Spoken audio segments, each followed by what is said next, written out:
السلام علیکم ورحمۃ اللہ وبرکاتہ۔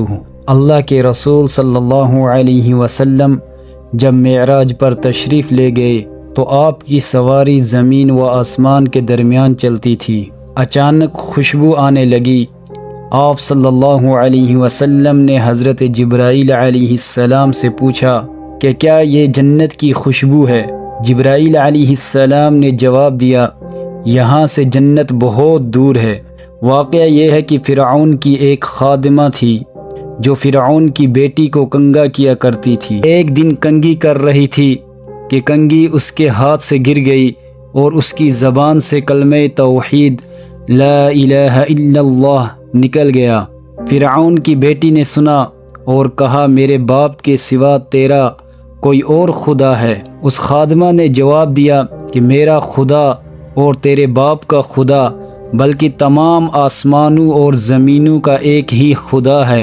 فرعون کی بیٹی نے یہ خبر فرعون کو سنائی۔ فرعون نے خادمہ کو طلب کر کے ماجرا دریافت کیا۔ خادمہ نے کہا، ہاں ایسا ہی ہے، میں اس خدا کو مانتی ہوں جس نے مجھے پیدا کیا۔ اس پر فرعون نے اس کے ہاتھ پاؤں کٹوا دیے۔ اس کی دو بیٹیاں تھیں، ایک دودھ پیتی بچی اور دوسری 3-4 سال کی بیٹی تھی۔ فرعون نے بیٹیوں کو ذبح کرنے کی دھمکی دی۔ خادمہ برابر اپنے ایمان پر ڈٹی رہی۔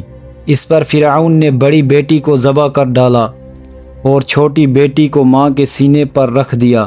ماں گھبرائی تو اللہ تعالیٰ نے چھوٹی بچی کو زبان دی۔ بچی نے ماں سے کہا کہ میری بہن جنت میں میرا اور آپ کا انتظار کر رہی ہے۔ ظالم فرعون نے ماں اور بیٹی کو ذبح کر دیا۔ یہ خوشبو جو آ رہی ہے آج، یہ اس کی قبر سے خوشبو آ رہی ہے جو 7ویں آسمان تک پہنچتی ہے۔